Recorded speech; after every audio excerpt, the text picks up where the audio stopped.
Kita memasuki Miosen, sekitar 15 juta tahun yang lalu, dan kita akan menyaksikan bagaimana platypus menyelesaikan transformasinya menjadi pemangsa tanpa gigi yang kita kenal hari ini. Fokus Anda adalah pada kehilangan, sebuah evolusi melalui pengabaian. Anda melihat platypus purba, Obdurodon, yang masih memiliki gigi geraham yang fungsional. Mereka menggunakan gigi ini untuk menghancurkan cangkang krustasea yang keras dan moluska. Mereka adalah pemburu yang lebih serba bisa. Namun, Anda mengamati bahwa platypus modern menghadapi pergeseran ekologis.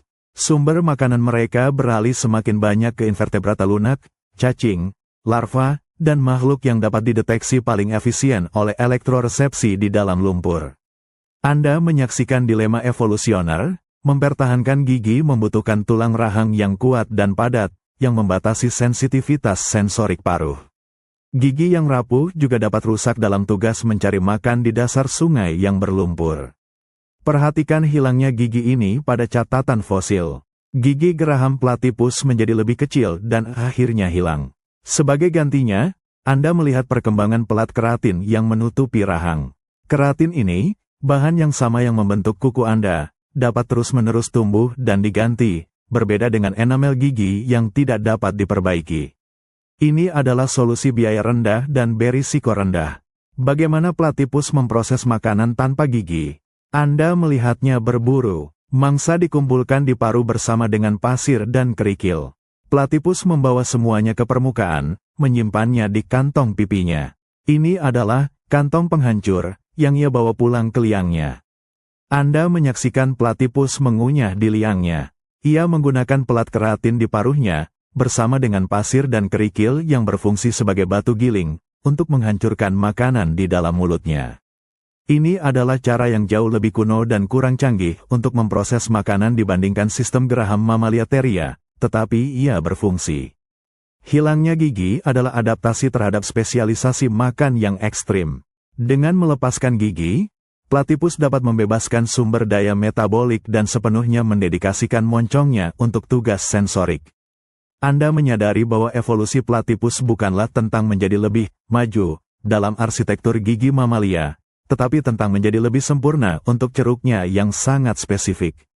Melepaskan gigi adalah harga yang platypus bayar untuk indera keenamnya dan untuk kehidupan di dasar sungai. Ini adalah contoh yang kuat di mana penyederhanaan anatomi dapat mengarah pada penguasaan ekologis. Platypus bertahan karena ia tahu apa yang harus ia korbankan. Kita kembali ke paruh platypus, tetapi kali ini, kita melihatnya melalui lensa konvergensi evolusioner, fenomena di mana spesies yang tidak terkait mengembangkan sifat serupa untuk memenuhi kebutuhan yang sama. Platypus, meskipun mamalia, memiliki ciri-ciri yang mengingatkan Anda pada burung akuatik. Anda mengamati paruh platypus. Bentuknya yang pipi dan lebar, mirip dengan paruh bebek, bukanlah kebetulan. Ini adalah hasil dari tekanan selektif yang sama, mengais makanan kecil dari dasar perairan berlumpur. Namun, lihat lebih dekat pada komposisi paruh. Paruh bebek terdiri dari tulang yang tertutup oleh keratin keras. Paruh platypus adalah struktur yang sama sekali berbeda. Tulang rahang mamalia yang dimodifikasi, ditutupi oleh kulit elastis dan sensorik. Kemiripan dengan bebek adalah fungsional, bukan struktural. Evolusi telah mencapai solusi yang sama, paruh pipih, melalui jalur anatomi yang sama sekali berbeda. Anda melihat bagaimana tekanan lingkungan memaksa platypus untuk mengadaptasi kerangka mamalia purbanya. Moncong mamalia diperpanjang dan didatarkan, menghilangkan sebagian besar tulang yang kaku untuk memberi ruang bagi jaringan saraf sensorik yang padat. Ini adalah kompromi yang menyakitkan secara evolusioner, mengorbankan kekuatan rahang untuk mendapatkan keahlian sensorik. Perhatikan juga mekanisme penyaringan. Di tepi paruh platypus, ada lipatan keratin kasar yang bertindak sebagai saringan. Saat platypus mengambil lumpur dan air, ia menyaring sedimen dan menahan invertebrata kecil, serupa dengan lamelae pada paruh bebek. Ini adalah konvergensi perilaku yang mencolok. Dua kelas hewan yang terpisah ratusan juta tahun mengembangkan alat makan yang sangat mirip karena mereka berbagi ceruk ekologis yang sama. Mengapa hal ini penting? Evolusi platypus sering terasa seperti koleksi acak sifat, berang-berang, bebek, reptil. Tetapi konvergensi paru ini menunjukkan bahwa adaptasi mereka tidak terjadi secara kebetulan. Sebaliknya, hal itu didorong oleh hukum fisika dan ekologi. Lingkungan sungai air tawar yang keruh menuntut paru pipih sebagai alat pengais dan penyaring yang efektif. Platypus adalah mamalia yang meniru burung akuatik. Ia berhasil karena ia dapat melakukan segala yang dilakukan burung akuatik, tetapi menambahkan lapisan kompleksitas baru, elektroresepsi, yang memungkinkan ia menemukan mangsa yang tidak dapat dilihat atau disentuh oleh bebek. Anda menyadari bahwa keberadaan platypus mengajarkan kita tentang fleksibilitas materi biologis. Terlepas dari warisan mamalia purba, bentuk dapat mengikuti fungsi jika tekanan lingkungan cukup kuat. Platypus adalah simbol bahwa batas-batas biologis seringkali kabur, dan bahwa kisah evolusi adalah kisah yang penuh dengan solusi berulang yang brilian. Kita memasuki liang platypus modern, tempat di mana evolusi mamalia sejati dimulai, laktasi. Anda telah melihat bagaimana platypus mempertahankan metode reproduksi bertelur kuno, tetapi Anda akan menyaksikan bagaimana mereka menyempurnakan inovasi paling penting dalam sejarah garis keturunan kita, susu. Semua mamalia, menurut definisi, menyusui, tetapi platypus dan echidna melakukan laktasi secara unik. Anda melihat bayi platypus yang baru menetas, kecil, buta, tidak berdaya, dan sangat mirip dengan embrio yang dikeluarkan dari rahim mamalia teria. Anda mengamati induk platypus di sarangnya. Ia tidak memiliki puting susu, struktur yang kita kenal pada mamalia marsupialia dan plasenta. Sebaliknya, kelenjar susu yang dimodifikasi mengeluarkan susu langsung melalui pori-pori kulit perutnya. Susu merembes ke bercak-bercak khusus di bulu perut, menciptakan kolam susu kecil. Anda menyaksikan bayi itu menjilati bulu induknya untuk mendapatkan makanan yang kaya nutrisi. Mengapa evolusi tidak menghasilkan puting pada monotremata? Puting adalah struktur yang secara efektif melindungi susu dari kontaminasi lingkungan. Namun, platypus, yang tinggal di liang yang lembab dan berpotensi kotor, menghadapi tantangan sanitasi. Anda melihat bagaimana susu platypus telah berevolusi untuk menjadi sangat kaya akan senyawa antimikroba dan protein imun. Susu mereka sangat tinggi lemak dan dilengkapi dengan antibodi unik yang melawan bakteri di lingkungan liang. Ini adalah kompensasi evolusioner. Jika mereka tidak memiliki perlindungan fisik puting, mereka harus memiliki perlindungan kimiawi yang superior. Laktasi platypus mewakili tahap awal evolusi menyusui. Ini menunjukkan bahwa puting adalah inovasi yang datang setelah kemampuan menghasilkan susu berevolusi. Kelenjar susu adalah modifikasi dari kelenjar keringat, yang awalnya mungkin melindungi telur dari bakteri. Seiring waktu, cairan pelindung ini menjadi makanan yang kaya energi untuk bayi yang baru menetas. Anda menyadari signifikansi besar dari adaptasi ini.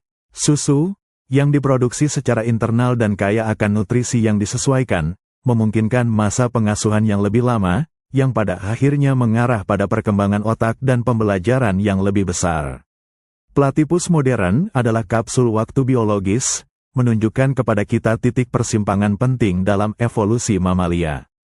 Mereka membawa cara reptil dalam memulai hidup, telur, tetapi segera beralih ke cara mamalia dalam mempertahankan hidup, susu. Ini adalah demonstrasi yang kuat bahwa evolusi sering menggunakan fitur-fitur yang sudah ada dan memperbaikinya, menciptakan metode pengasuhan yang unik yang memungkinkan monotremata bertahan selama ratusan juta tahun. Kita kembali ke tepi sungai yang berlumpur, di mana platypus telah membangun pertahanan terpenting mereka, liang sarang yang rumit. Anda menyadari bahwa strategi reproduksi bertelur monotremata membutuhkan keamanan mutlak, sebuah tantangan yang dijawab platypus dengan rekayasa geologis. Anda mengamati liang induk, pintu masuknya tersembunyi dengan baik di bawah tepian sungai, seringkali di bawah akar pohon atau batu besar. Kaki depannya yang kuat, yang berselaput untuk berenang, telah berevolusi menjadi sekop yang efisien, memungkinkan platypus untuk menggali terowongan yang panjang. Rasakan panjang liang itu. Beberapa terowongan dapat memanjang lebih dari 10 meter, berliku-liku jauh di atas ketinggian air, menjauh dari jangkauan banjir dan predator air tawar seperti ular dan buaya. Semakin panjang liang, semakin besar investasi energi, tetapi semakin tinggi peluang telur yang rapuh itu untuk bertahan hidup. Anda memasuki ruang sarang. Ruangan ini terletak di ujung terowongan, seringkali dilapisi dengan vegetasi lembab yang dibawa dari luar, daun, rumput, dan ranting. Perhatikan mengapa platypus melakukan upaya ekstra ini. Telur platypus, dengan kulitnya yang lembut, sangat rentan terhadap kekeringan. Lapisan sarang yang basah menjaga kelembaban yang vital, sebuah kompensasi perilaku untuk kulit telur yang tidak sekeras cangkang reptil atau burung. Anda melihat bagaimana platypus betina menggunakan ekornya untuk mengangkut material sarang ke dalam liang. Ekornya yang tebal dan berotot, yang biasanya menyimpan lemak, diubah menjadi alat angkut, menjepit material sarang dan berjalan mundur melalui terowongan. Ini adalah perilaku yang sangat terspesialisasi, berevolusi seiring dengan komitmennya untuk berburu di air dan bertelur di darat. Liang sarang yang kompleks juga menawarkan perlindungan dari suhu ekstrim. Di sana, telur dan bayi terlindungi dari suhu dingin di musim dingin atau panas yang membakar di musim panas. Ini adalah ruang yang ideal untuk laktasi non-puting, menjaga bayi tetap hangat dan bersih saat mereka menjilati susu dari bulu induk. Anda menyadari bahwa liang platypus adalah inovasi pertahanan yang paling penting. Itu memungkinkan monotremata untuk mempertahankan metode reproduksi kuno mereka di dunia yang semakin berbahaya dan kompetitif. Tanpa benteng rahasia ini, telur lunak mereka tidak akan bertahan. Platypus, yang sangat terampil di air, menghabiskan sebagian besar hidupnya di sarang yang dibangun dengan susah payah, membuktikan bahwa keberhasilan evolusioner seringkali bergantung pada perlindungan keturunan, bukan hanya pada kehebatan berburu. Anda menyaksikan salah satu tekanan lingkungan terbesar di Australia dalam jutaan tahun terakhir, kekeringan. Benua itu telah bergerak lebih jauh ke utara, membawa iklim yang lebih kering. Sungai-sungai yang dulunya permanen kini menjadi jalur air sementara atau terpecah menjadi kolam-kolam yang terisolasi. Ini adalah tantangan kritis bagi platypus, yang seluruh hidupnya, termasuk mencari makan dan reproduksi, bergantung pada air. Anda merasakan panas yang terik di tepi sungai. Anda melihat permukaan air surut, memperlihatkan lumpur yang mengering. Bagaimana platypus beradaptasi? Anda melihat bagaimana ia memanfaatkan liangnya yang dalam. Liang-liang ini, yang dulunya hanya benteng, kini menjadi tempat perlindungan termal dan hidrasi. Dengan mundur ke terowongan di bawah permukaan air tanah, platypus menghindari panas ekstrim dan mempertahankan kelembaban tubuh. Perhatikan juga peran torpor yang telah kita bahas. Dalam kondisi kekeringan ekstrim, ketika sumber makanan sangat terbatas, platypus dapat memasuki periode torpor yang lebih lama, mematikan laju metabolisme mereka untuk menghemat energi. Ini adalah mekanisme kunci untuk menyeimbangkan antara suhu tubuh mamalia yang panas dan lingkungan yang mengancam. Anda menyaksikan bagaimana kemampuan platypus untuk berburu di air keruh menjadi sangat penting saat air surut. Saat kolam menjadi lebih kecil dan lebih berlumpur, predator lain mungkin kesulitan. Namun, elektroresepsi platypus bersinar dalam situasi ini. Konsentrasi mangsa mungkin tinggi di kolam yang tersisa, dan platypus dapat melacaknya dengan mudah menggunakan paruhnya yang canggih. Namun, kekeringan membawa risiko yang unik. Jika kolam benar-benar mengering, platypus harus berpindah, berjalan di darat, atau mati. Anda melihat bagaimana kaki berselaput yang dapat ditarik menjadi alat untuk berjalan. Meskipun canggung, kaki mereka yang kuat dan berotot, yang berevolusi untuk menggali, memungkinkan mereka melakukan perjalanan singkat di darat untuk mencari air baru. Anda menyadari bahwa platypus bertahan dari pengeringan benua bukan karena kemampuan mereka untuk menjadi hewan darat yang unggul, tetapi karena mereka memaksimalkan lingkungan akuatik yang tersisa dan memanfaatkan strategi hemat energi kuno. Mereka adalah penyintas yang bergantung pada air, menggunakan keahlian mereka dalam termoregulasi dan sensorik untuk bertahan hidup di tengah-tengah lingkungan yang semakin keras. Kelangsungan hidup platypus adalah pelajaran tentang ketahanan di bawah tekanan iklim ekstrim. Anda menyaksikan platypus menghadapi tantangan adaptif di Pleistosen dan Holosen, ketika Australia menjadi benua yang ditandai oleh kekeringan yang tidak terduga dan aliran air yang sementara. Kelangsungan hidup kini tidak hanya bergantung pada spesialisasi, tetapi juga pada mobilitas. Anda mengamati perubahan dalam jangkauan jelajah platypus. Nenek moyang mereka mungkin mendiami kolam-kolam permanen, tetapi dengan pengeringan benua, mereka dipaksa untuk berpindah, melacak aliran air sementara dan kolam-kolam yang bertahan. Pikirkan tentang perjalanan di darat. Meskipun platypus adalah perenang yang canggung di darat, mereka harus mampu menempuh jarak pendek untuk mencapai air yang tersisa. Anda melihat bagaimana mereka bergerak, perut rendah ke tanah, cakar yang terbuka saat selaput renang ditarik, memberikan cengkeraman untuk mendaki tepi sungai yang curam dan licin. Anda menyadari bahwa kekuatan otot yang mereka gunakan untuk menggali liang juga sangat penting untuk perjalanan di darat. Otot-otot bahu monotremata, yang diwarisi dari reptil purba dan dikembangkan untuk menggali, kini memungkinkan mereka melakukan perjalanan yang sulit, seringkali di malam hari untuk menghindari panas dan predator. Saat mereka bergerak, Anda menyaksikan risiko yang mereka hadapi. Di darat, platypus menjadi mangsa bagi marsupialia predator, dan belakangan, dingo. Inilah mengapa liang dan waktu mencari makan di malam hari menjadi semakin penting. Mereka menggunakan keahlian terestrial minimal mereka, hanya untuk mencapai air lagi. Namun, di dalam air, mereka tetap menjadi penguasa yang efisien. Anda melihat mereka memasuki kolam baru. Elektroresepsi mereka memungkinkan penilaian cepat terhadap sumber daya. Mereka dapat dengan cepat menentukan apakah kolam baru itu dihuni oleh invertebrata atau tidak, menghemat energi berharga dengan tidak melakukan penyelaman yang sia-sia. Anda menyadari bahwa tekanan untuk bergerak ini juga memengaruhi ukuran mereka. Platypus modern jauh lebih kecil daripada beberapa spesies purba, seperti Obdurodon raksasa. Ukuran yang lebih kecil membutuhkan lebih sedikit energi untuk dipertahankan dan membuat perjalanan darat menjadi kurang berisiko. Evolusi telah menyukai bentuk yang lebih kecil dan lebih gesit yang dapat mengatasi sistem sungai yang terfragmentasi. Platypus adalah mahakarya adaptasi yang bergerak. Mereka berhasil melintasi lanskap yang semakin kering dan terfragmentasi dengan mempertahankan fleksibilitas minimal di darat sambil mencapai penguasaan maksimal di air.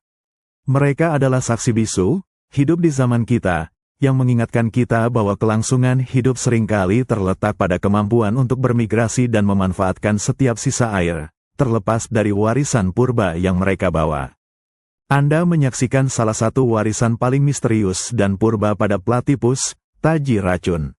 Di tengah semua adaptasi akuatik canggih, mamalia ini tetap membawa senjata yang biasanya hanya ditemukan pada reptil dan beberapa ikan. Ini adalah peninggalan dari masa lalu yang telah direkayasa ulang untuk tujuan modern. Fokus Anda diarahkan ke kaki belakang platypus jantan. Anda melihat taji berongga kecil di pergelangan kakinya, terhubung ke kelenjar racun yang berkembang biak selama musim kawin. Anda menyadari bahwa racun ini berbeda dari racun reptil. Ia kaya akan peptida yang menyebabkan rasa sakit luar biasa dan pembengkakan, tetapi jarang fatal. Mengapa platypus, yang sangat bergantung pada kecanggihan sensorik, mempertahankan senjata primitif seperti racun? Anda menyaksikan taji itu digunakan dalam persaingan. Di sungai, di mana wilayah berburu sangat penting, platypus jantan akan bertarung dengan sengit untuk hak kawin dan wilayah. Saat dua jantan bertemu, pertarungan seringkali terjadi di bawah air. Mereka saling menusuk dengan taji mereka. Anda menyaksikan lawan yang terkena racun menjadi lemah dan kesakitan. Racun itu secara efektif melumpuhkan lawan yang mencoba mencuri wilayah atau pasangan mereka, memungkinkan jantan yang menang untuk menegaskan dominasi tanpa harus membunuh atau melukai secara permanen. Anda menyadari bahwa evolusi telah mengubah fungsi taji ini. Nenek moyang mamalia purba mungkin memiliki taji yang berfungsi sebagai mekanisme pertahanan umum. Namun, pada platypus, taji telah menjadi senjata yang spesifik untuk kompetisi intraspesies, sebuah sinyal mahal dan efektif dari kebugaran genetik. Anda melihat bahwa racun ini juga terkait dengan musim reproduksi. Produksi racun memuncak selama musim kawin. Ini menegaskan bahwa fungsi utamanya adalah untuk dominasi jantan. Ini adalah beban evolusioner yang platypus jantan bawa, menginvestasikan energi berharga untuk menghasilkan racun demi status sosial, bukan untuk mencari makan.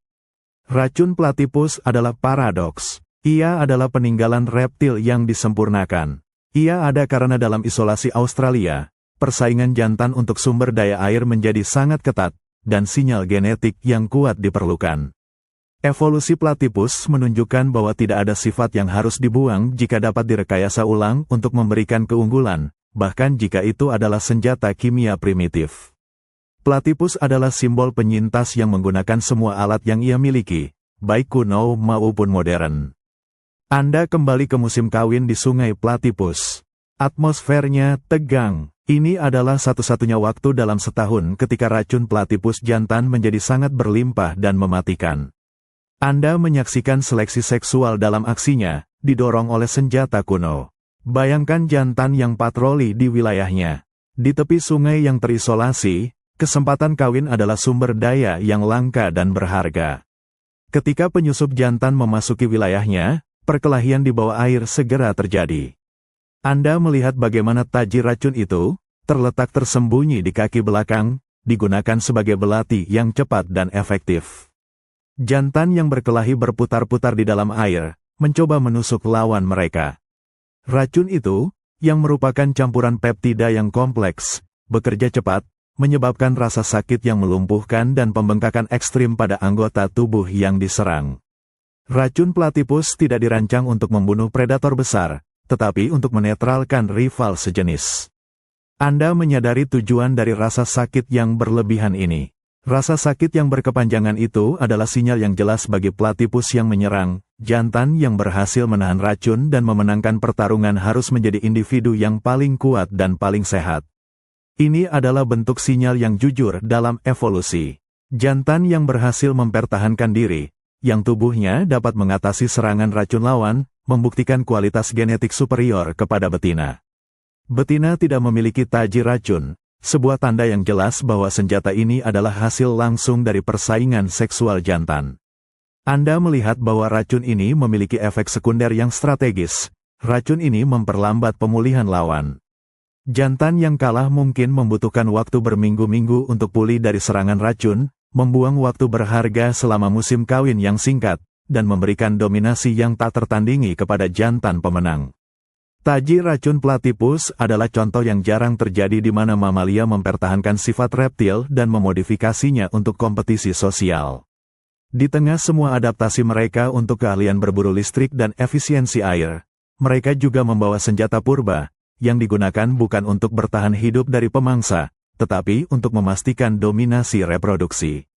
Ini adalah kisah tentang bagaimana warisan biologis dapat menemukan peran baru yang brutal dan efektif dalam arena seleksi seksual. Racun itu adalah tanda yang tak terhapuskan dari perjuangan monotremata untuk memastikan bahwa hanya yang terkuat yang meneruskan garis keturunan kuno mereka. Kita melakukan perjalanan ke dalam pikiran platypus. Anda menyaksikan bukan hanya anatomi luar, tetapi juga bagaimana otak mereka berevolusi untuk memproses data dari lingkungan yang asing.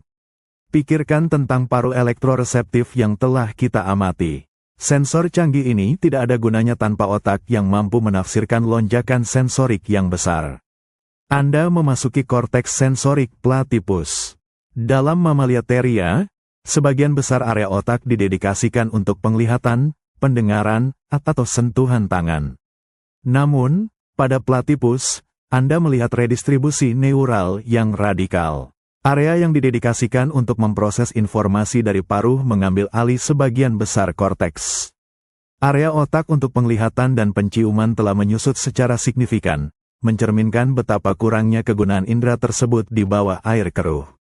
Sebaliknya, area sentuhan dan elektroresepsi diperbesar secara dramatis. Anda melihat bagaimana otak memisahkan data yang masuk dari elektroreseptor dan mekanoreseptor, memprosesnya secara paralel untuk menciptakan peta 3 dimensi yang jelas tentang dunia bawah air. Platypus dapat memvisualisasikan lingkungannya hanya dari gelombang tekanan dan perbedaan tegangan listrik. Perhatikan juga sirkuit saraf yang unik. Otak platypus harus menguasai filter kebisingan. Ia harus secara aktif mengabaikan medan listrik yang dihasilkan oleh otot berenangnya sendiri dan fokus hanya pada medan listrik yang dihasilkan oleh mangsa.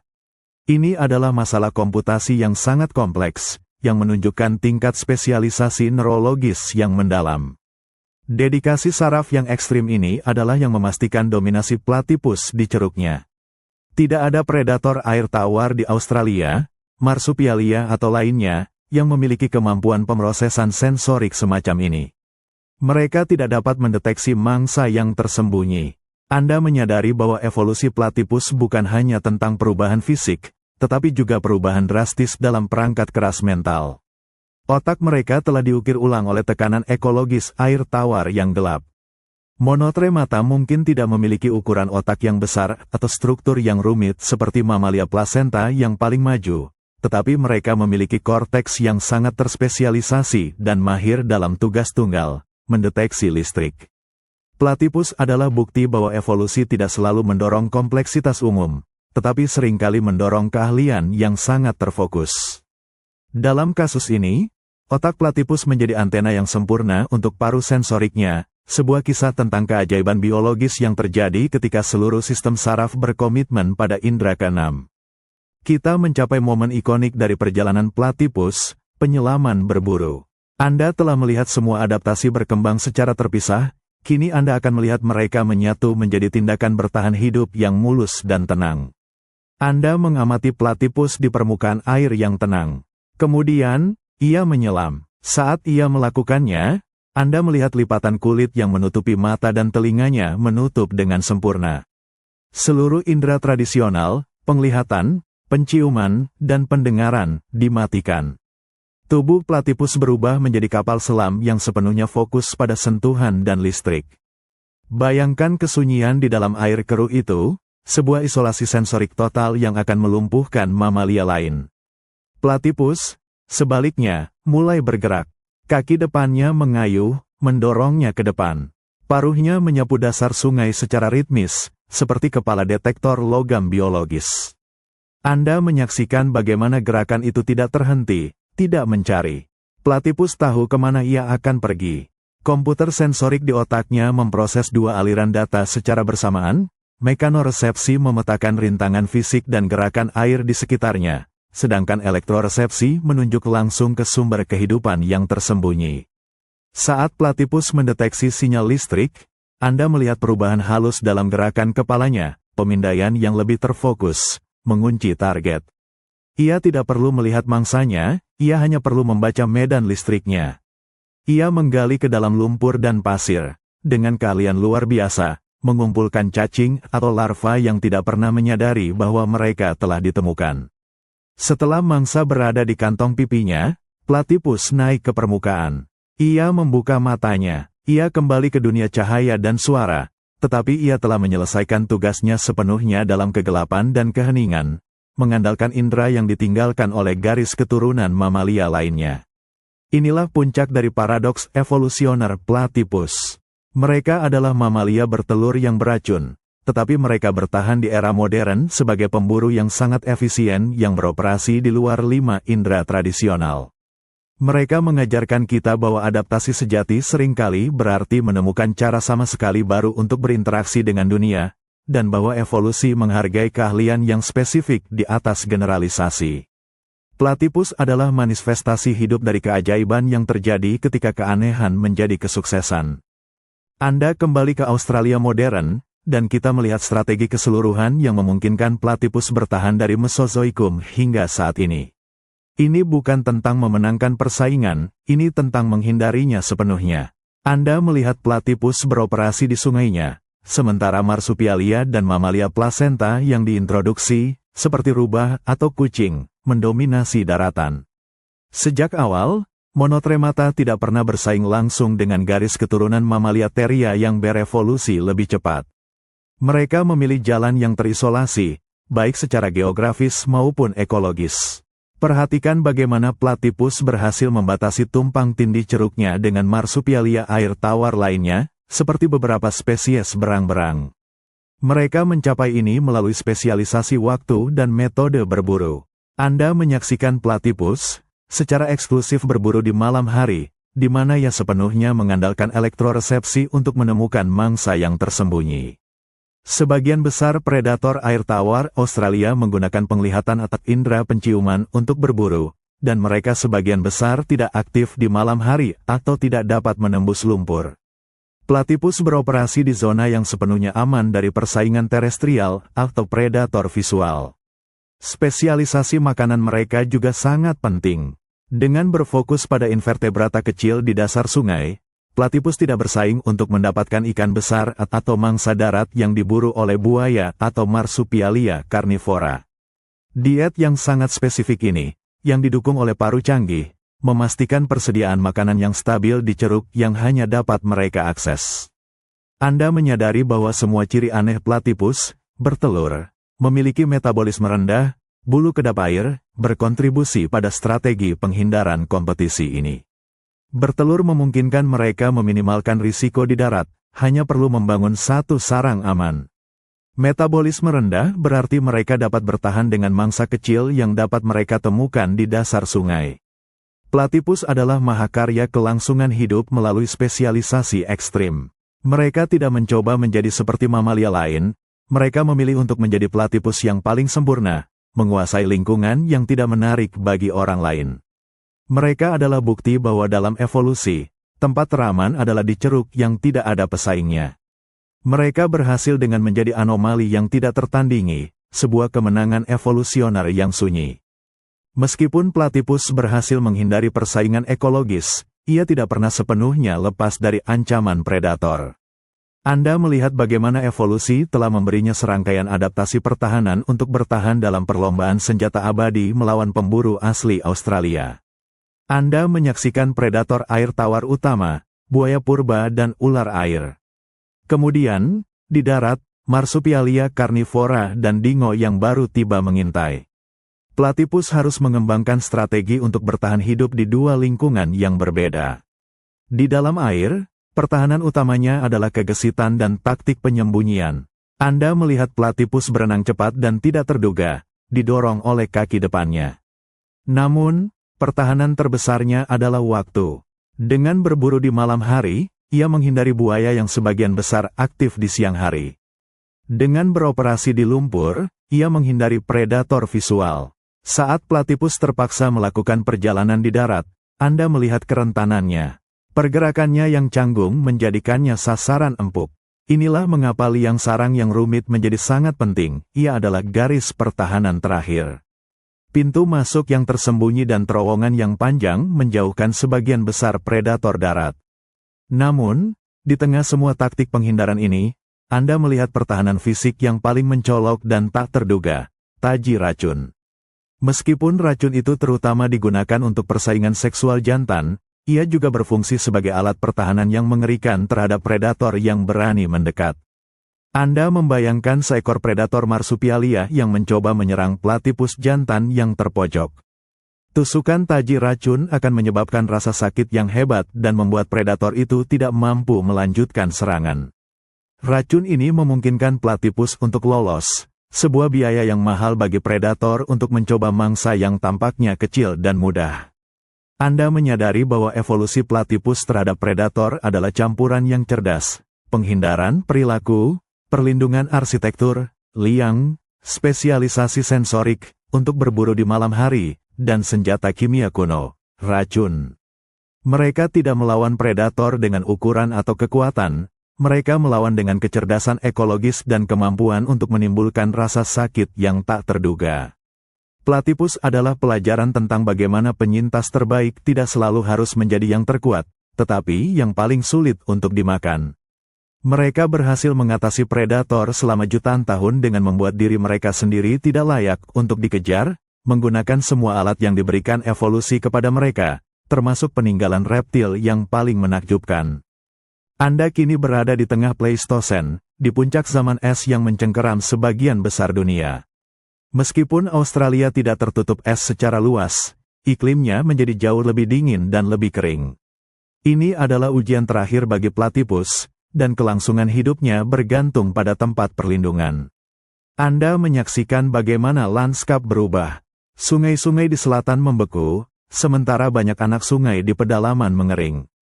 Platipus, yang sangat bergantung pada air yang mengalir, dipaksa untuk mencari refugia glasial, kantong-kantong kecil di mana kondisi air tetap stabil. Perhatikan daerah yang lebih tinggi, di mana air mengalir dari pegunungan.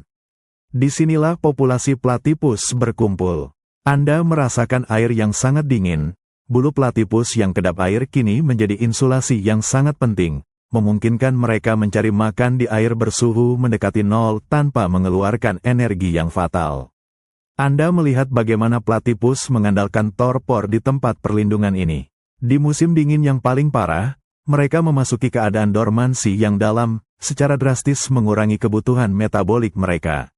Ini adalah strategi yang memungkinkan mereka melewati periode ketika invertebrata air tawar, sumber makanan mereka, berkurang drastis. Fleksibilitas termal ini, warisan dari nenek moyang mamalia purba, memungkinkan mereka bertahan di mana mamalia yang lebih besar dengan metabolisme yang kaku akan kelaparan. Perhatikan juga peran liang sarang mereka. Di wilayah refugia, liang yang digali dengan cakar yang kuat menjadi tempat perlindungan suhu. Di kedalaman tanah, suhu tetap stabil, melindungi platypus dari pembekuan di permukaan. Anda menyadari bahwa keberhasilan platypus melalui siklus zaman es tidak didasarkan pada penemuan baru, melainkan pada penyempurnaan adaptasi yang sudah ada. Spesialisasi mereka, bulu super, paru elektroreseptif untuk mencari makan yang tersembunyi, dan metabolisme yang fleksibel, memungkinkan mereka bertahan di habitat air tawar yang terisolasi dan dingin. Platypus adalah pemenang dalam sejarah iklim yang kacau. Mereka menunjukkan bahwa dalam menghadapi tekanan lingkungan global, mempertahankan adaptasi kuno yang efisien dapat menjadi strategi terbaik. Mereka adalah simbol penyintas zaman es yang berbulu, berparuh, dan beracun. Anda berdiri di tepi zaman modern, melihat kembali ke masa lalu. Anda telah menyaksikan platypus bertahan melalui zaman es, kekeringan benua, dan persaingan ketat. Pertanyaannya tetap, mengapa platypus, dengan sifatnya yang tampaknya kuno, bertahan di mana begitu banyak garis keturunan mamalia purba lainnya gagal? Anda menyadari bahwa Australia berfungsi sebagai saringan kepunahan. Isolasi geografis melindungi monotremata dari gelombang masuk mamalia placenta, yang membawa keunggulan reproduksi dan metabolisme yang lebih tinggi. Di benua lain, mamalia bertelur tidak memiliki kesempatan. Namun, perlindungan saja tidak cukup. Platypus bertahan karena ia tidak hanya bersembunyi, ia berevolusi menjadi spesialis yang sempurna. Anda melihat kembali kombinasi adaptasinya. Pertama, ia mendominasi ceruk makan malam hari yang terabaikan. Elektroresepsi dan mekanoresepsi memastikan ia tidak pernah kelaparan, bahkan ketika sumber daya tersembunyi atau airnya keruh. Kedua, ia mengelola energi secara efisien. Endotermi yang fleksibel dan kemampuan torpor memungkinkannya bertahan di masa-masa sulit, sebuah trik yang tidak dimiliki oleh mamalia yang lebih besar dan berdarah panas secara konstan. Ketiga, ia mempertahankan fitur purba dengan tujuan baru. Bertelur didukung oleh liang sarang yang canggih dan susu antibakteri. Taji racun diubah menjadi senjata kompetisi seksual yang mematikan. Platypus menunjukkan bahwa evolusi adalah tentang repurposing. Anda menyadari bahwa monotremata lainnya, seperti Echidna, juga bertahan dengan mengkhususkan diri di darat, duri, dan diet semut. Tetapi platypus mengambil risiko terbesar dengan berkomitmen pada air tawar, dan ia dihargai dengan ceruk yang sepenuhnya aman. Platypus adalah makhluk paradoks, sebuah bibrida yang menolak definisi sederhana. Ia bukan sekadar peninggalan fosil, ia adalah insinyur biologis yang sangat sukses, yang berhasil karena ia tidak pernah berjuang untuk menjadi yang terbaik secara umum. Ia memilih untuk menjadi satu-satunya yang terbaik dalam kombinasi sifat yang mustahil. Ini adalah kisah tentang kemenangan keanehan, sebuah bukti bahwa di mata evolusi, tidak ada sifat yang terlalu aneh asalkan ia meningkatkan peluang untuk bertahan hidup. Platypus adalah perwujudan sejati dari kreativitas alam yang tak terbatas.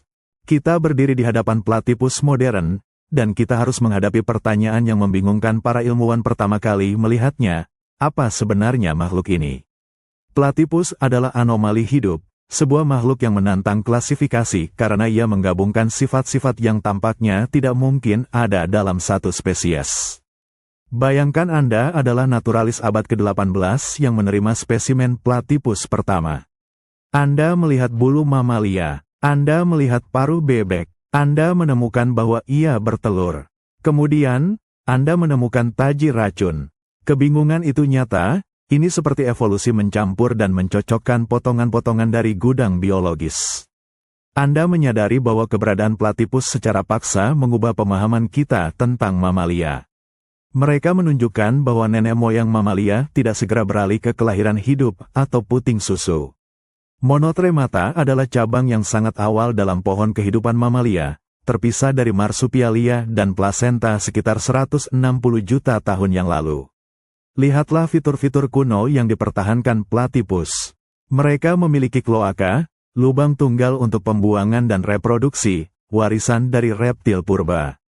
Mereka memiliki tulang bahu reptil yang kompleks, yang ditinggalkan oleh teria untuk mendapatkan fleksibilitas yang lebih besar, tetapi yang platypus gunakan untuk kekuatan menggali. Namun, di samping kekunoan itu, Anda melihat inovasi radikal. Paru elektroreseptif mereka, indera keenam yang unik, adalah ciri yang lebih modern dan terspesialisasi daripada kebanyakan mamalia teria. Bulu kedap air mereka adalah evolusi yang canggih. Platypus adalah makhluk yang secara harfiah hidup di persimpangan. Mereka adalah mamalia karena mereka menyusui dan memiliki bulu, tetapi mereka adalah proto-mamalia dalam cara mereka bereproduksi dan struktur kerangka mereka. Definisi yang menantang ini adalah kunci kelangsungan hidup mereka. Karena mereka tidak jatuh ke dalam kategori predator atau mangsa yang khas, mereka mampu menghindari persaingan langsung dan memanfaatkan ceruk mereka sepenuhnya. Platypus adalah pengingat bahwa evolusi tidak menghasilkan bentuk yang sempurna, tetapi bentuk yang berfungsi. Mereka adalah anomali yang berhasil, makhluk yang menunjukkan kepada kita bahwa aturan alam hanyalah pedoman, bukan batasan mutlak. Kita mengakhiri perjalanan ini dengan melihat ke dalam cetak biru platypus, genomnya. Disinilah semua kontradiksi evolusioner ini bertemu, rahasia mengapa ia bertelur, beracun, dan menyusui. Bayangkan Anda membaca kode genetiknya. Anda menemukan gen yang terkait dengan mamalia, yang bertanggung jawab untuk pertumbuhan bulu dan produksi susu. Namun, Anda juga menemukan gen yang terkait dengan reptil dan burung. Perhatikan gen untuk protein kuning telur. Mamalia teria kehilangan gen-gen ini ratusan juta tahun yang lalu ketika mereka beralih ke plasenta dan kelahiran hidup. Platypus, meskipun memiliki gen susu, masih memiliki gen kuning telur yang aktif, menjelaskan mengapa mereka masih menghasilkan telur yang bergizi. Mereka menggunakan kedua sistem secara bersamaan. Anda juga melihat gen racunnya. Racun ini tidak berevolusi dari satu sumber. Genom menunjukkan bahwa racun platypus adalah koktail protein yang diambil dari gen yang sebelumnya bertanggung jawab untuk sistem kekebalan tubuh dan pencernaan. Ini adalah contoh klasik dari evolusi yang menggunakan kembali bahan lama untuk tujuan yang baru dan mematikan. Di sisi lain, lihatlah paruhnya yang canggih. Gen-gen yang mengendalikan elektroresepsi dan mekanoresepsi menunjukkan amplifikasi dan spesialisasi besar dalam gen sensorik. Evolusi platypus mengambil DNA mamalia purba, menghapus sebagian, seperti gigi, dan memperbesar bagian lain, seperti sensorik, membentuk makhluk yang ideal untuk ceruknya. Anda menyadari bahwa genom platypus adalah buku sejarah evolusi. Ia adalah bukti yang tak terbantahkan bahwa semua mamalia berasal dari nenek moyang yang bertelur. Ia berdiri sebagai kesaksian hidup akan betapa lama dan berliku-liku perjalanan dari reptil menjadi mamalia, sebuah perjalanan yang monotremata putuskan untuk tempuh hanya setengahnya. Platypus adalah mahakarya kompromi genetik, memegang kunci kuno sambil menguasai teknologi sensorik modern. Kita dapat melihat sejarah kita sendiri di setiap inci denanya. Keberadaannya adalah pengingat bahwa evolusi tidak menuju kesempurnaan, tetapi menuju keragaman.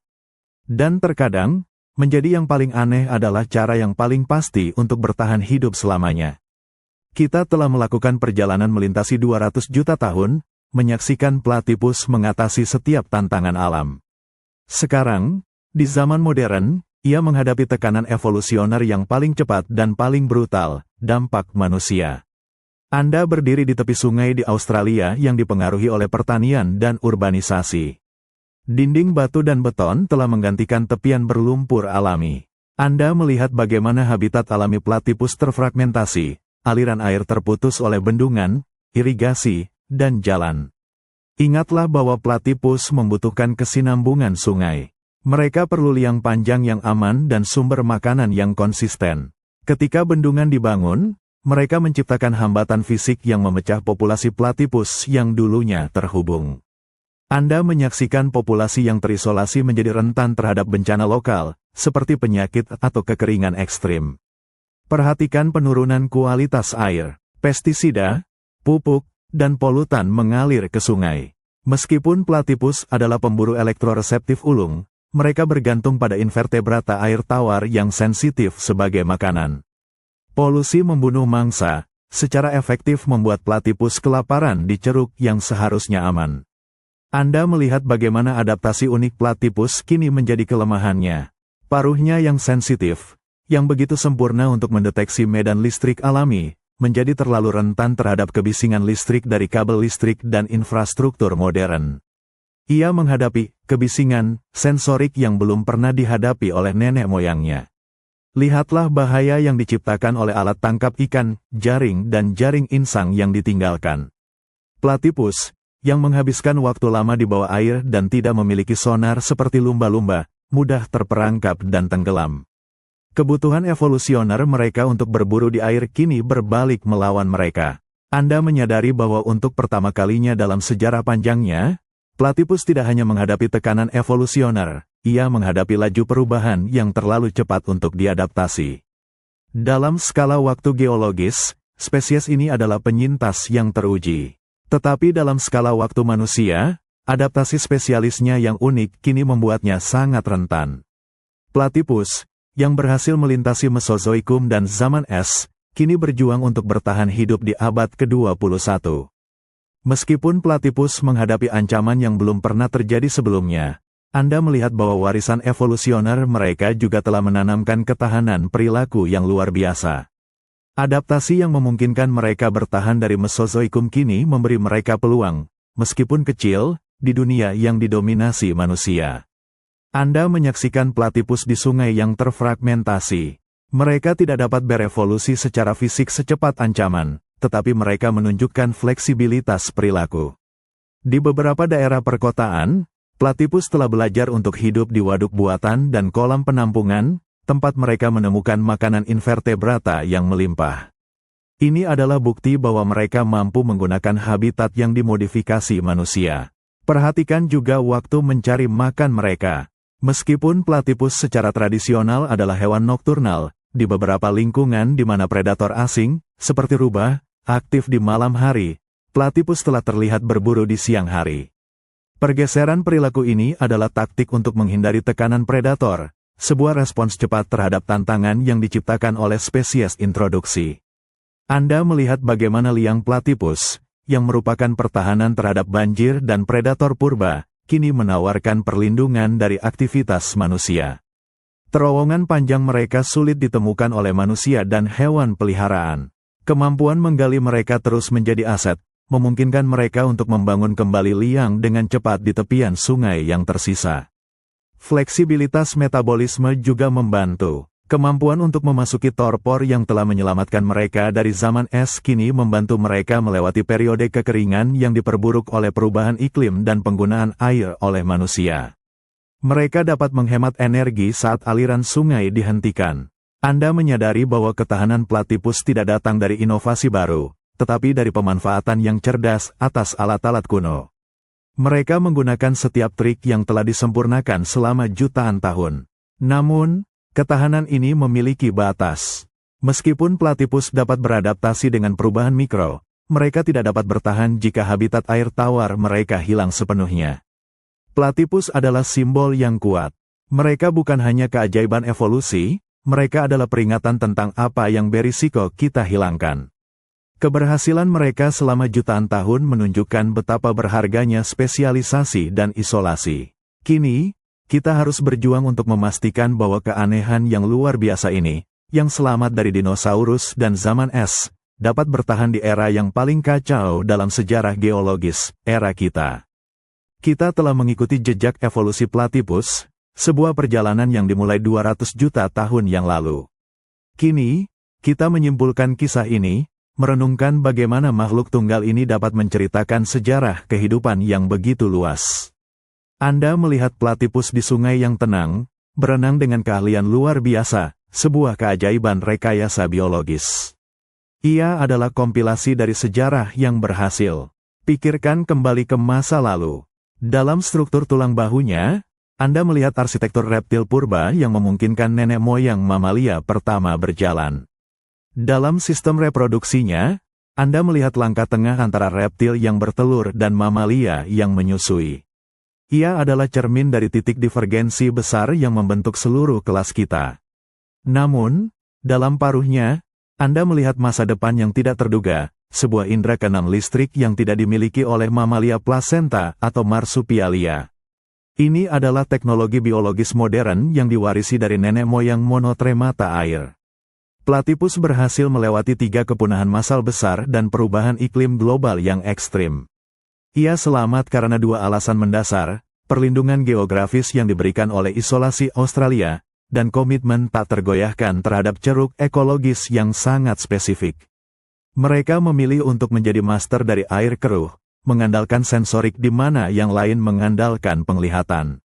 Anda menyadari bahwa platypus adalah fosil hidup yang paling tidak tepat. Mereka tidak statis, mereka terus berevolusi, menyempurnakan paruh dan bulu mereka, memodifikasi gen racun mereka. Mereka adalah garis keturunan yang memilih strategi konservatif dalam reproduksi, tetapi radikal dalam adaptasi sensorik. Platypus adalah pelajaran tentang keanekaragaman, menunjukkan bahwa evolusi tidak memiliki tujuan akhir yang tunggal. Jalur yang berbeda dapat mencapai keberhasilan yang sama. Makhluk yang aneh ini adalah benang hidup yang menghubungkan kita kembali ke akar mamalia di era dinosaurus. Keberadaannya adalah bukti abadi dari kreativitas tak terbatas alam. Kita telah menyaksikan keseluruhan kisah platypus, dari nenek moyang mamalia purba yang bersembunyi hingga pemburu akuatik yang terspesialisasi. Sekarang, renungkan perannya sebagai penjaga waktu jauh, makhluk yang merupakan penghubung hidup dengan sejarah bumi yang dalam. Anda melihat platypus hari ini. Setiap sifatnya yang aneh adalah sebuah bab dalam buku teks evolusioner yang hidup. Mereka adalah satu-satunya mamalia yang menunjukkan kepada kita bagaimana garis keturunan kita melepaskan reptil. Mereka adalah bukti fisik bahwa sifat-sifat yang dianggap primitif, seperti bertelur atau tulang bahu reptil, dapat dipertahankan jika ia memberi keunggulan di ceruk yang tepat. Bayangkan jika Australia tidak pernah terisolasi. Mamalia yang lebih efisien dalam reproduksi, seperti marsupialia dan plasenta, hampir pasti akan menggantikan monotremata, menghapus kisah evolusioner ini dari planet kita. Isolasi platypus adalah hadiah bagi kita yang hidup di zaman modern. Anda menyadari bahwa mempelajari platypus bukan hanya tentang makhluk aneh, ini tentang memahami fleksibilitas dan keterbatasan evolusi. Elektroresepsi mereka mengajarkan kita bahwa dunia sensorik jauh lebih kaya daripada yang kita bayangkan. Racun mereka mengajarkan kita tentang bagaimana senjata purba diubah menjadi alat persaingan sosial. Platypus adalah bukti bahwa spesies yang berhasil bertahan melalui kepunahan massal melakukannya bukan karena satu alasan tunggal, tetapi karena kombinasi adaptasi yang unik, sebuah koleksi tambal sulam yang disempurnakan. Mereka berhasil karena tidak ada yang lain di dunia yang menyerupai mereka, dan mereka mendominasi ceruk yang tidak diinginkan oleh yang lain. Kini, nasib platypus ada di tangan kita. Spesies yang berhasil melewati dinosaurus dan zaman es, kini rentan terhadap perubahan habitat yang disebabkan manusia. Kehilangan platypus berarti kehilangan babak yang tak tergantikan dari kisah evolusi mamalia. Platypus adalah duta dari waktu jauh. Saat Anda melihatnya berenang, dengan paruhnya yang membaca percikan listrik di air keruh, Anda melihat 200 juta tahun strategi bertahan hidup dalam gerakan yang mulus. Ini adalah kemenangan keanehan, sebuah mahakarya kebetulan dan keahlian yang harus kita lindungi.